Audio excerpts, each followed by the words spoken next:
Isang magandang hapon po sa inyong lahat. Ito po ang inyong Kuya Attorney Noel na muli magbabahagi ng kaunting kaalamang legal. Kamusta na po ba kayo? Yung aking mga subscribers, mga viewers, at yung mga yung bago pa lang nakakapanood nitong aking mga vlogs, ay sana mag-subscribe kayo, mag-like at mag-share nitong aking vlog dito sa aking channel. Okay. So, ngayon meron tayong panibagong topic. Ito naman ay tungkol sa yung mga lupa na may kaso pero may desisyon na ang korte. Ano ang susunod na gagawin?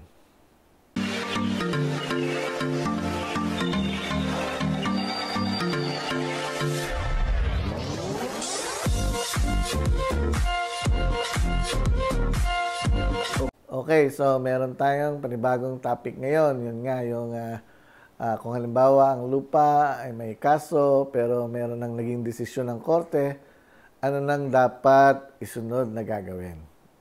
Marami kasing nagpapadala sa akin ng mga questions tungkol dyan dito sa comment section itong aking mga vlog.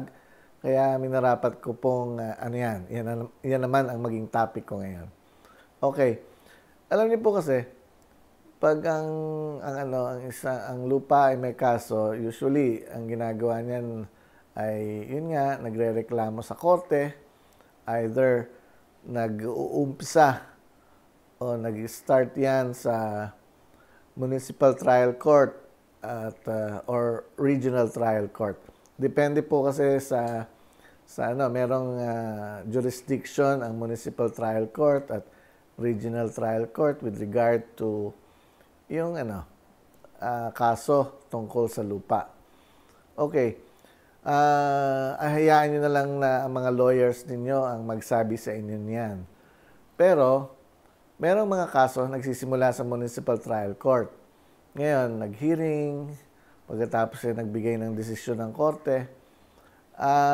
Kapag hindi satisfied ang natalo, usually iniaakyat yan sa regional trial court, parang appeal yun, appeal ang tawag. So, mag-a-appeal sa regional trial court, magfa-file muna ng notice of appeal sa municipal trial court. Usually, yan talaga ang procedure, ang notice of appeal ay fina-file yan doon sa court of origin. O ngayon, pag nag-appeal sa regional trial court at natalo pa rin, so pupunta sa court of appeals for petition for review. Pag minsan, umaabot hanggang Supreme Court, appeal on certiorari. Ganun din naman yung pag sa regional trial court nagsimula yung kaso, yung original jurisdiction, ang regional trial court, kapag natalo ang isang party, nag-a-appeal pa sila sa Court of Appeals. And then, pag hindi pa satisfied, pumupunta pa rin sa Supreme Court for petition for review. So, mahaba po talaga ang procedure pag minsan talaga ng ating batas. Subalit yan na ang nakalatag na procedure. Ngayon, ang ating pag-uusapan naman ay tungkol doon sa halimbawa po na kahit nagsimula yan sa municipal trial court or sa regional trial court, yung mga kaso ng lupa, halimbawa po ay hindi na nag-appeal ang losing party. Hindi na siya nag-appeal at tinanggap na niya ang desisyon. Ngayon, in actual, dapat ang gawin ay una, hihintayin yung period of appeal to lapse. Yan po ay 15 days after the decision at after ma-receive ng party yung decision na yan. Bibilang ng 15 araw, yun nga po yung period ng appeal.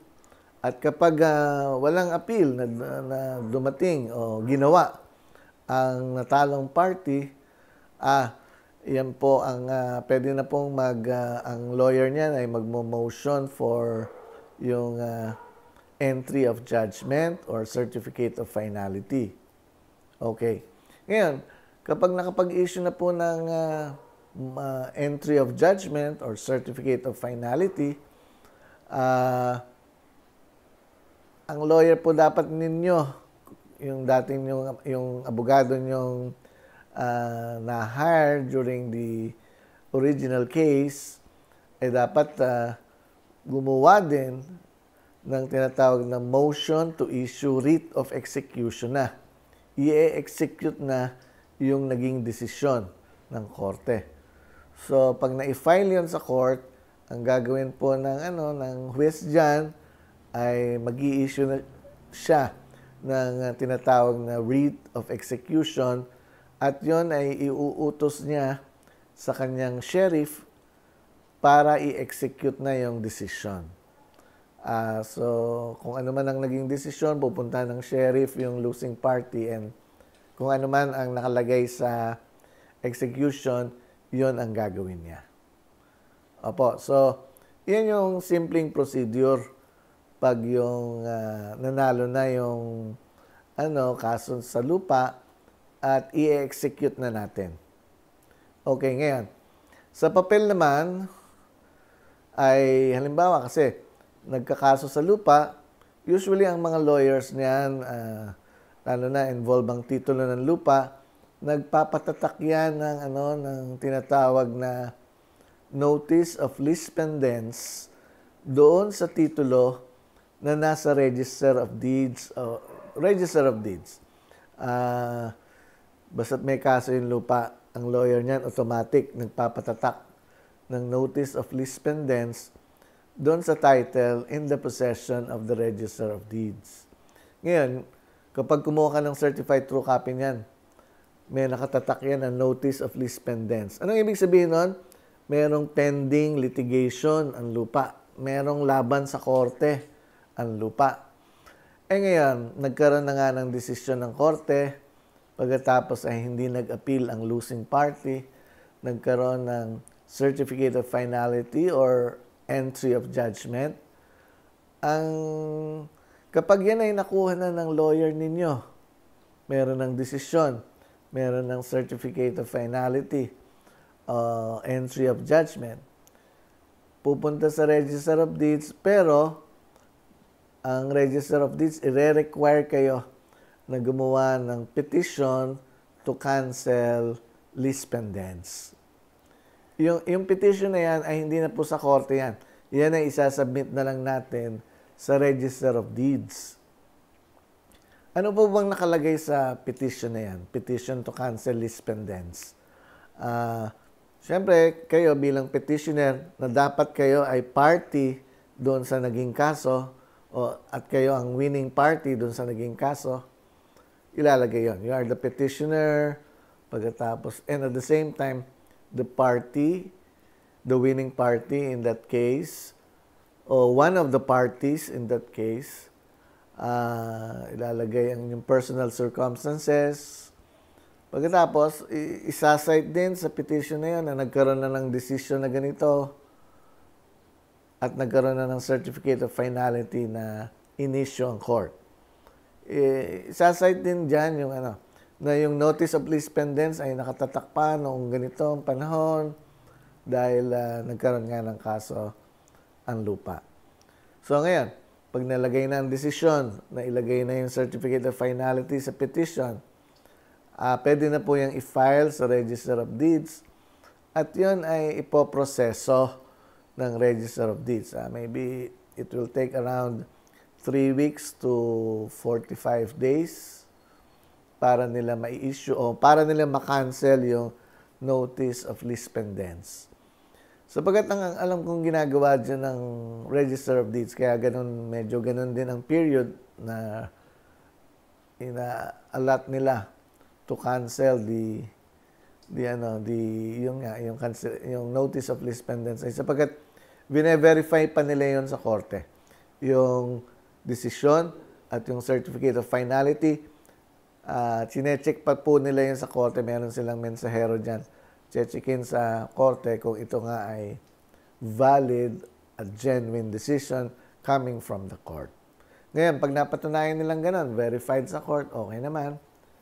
So, yung title na hawak nila, ika-cancel na nila yung notice of lispendence. Ganun din naman yung winning party na nagpasok ng petisyon, isasabay na rin niya yung yung titulo niya na halimbawa ay may nakatatak. Hindi, halimbawa ay ang nangyari ay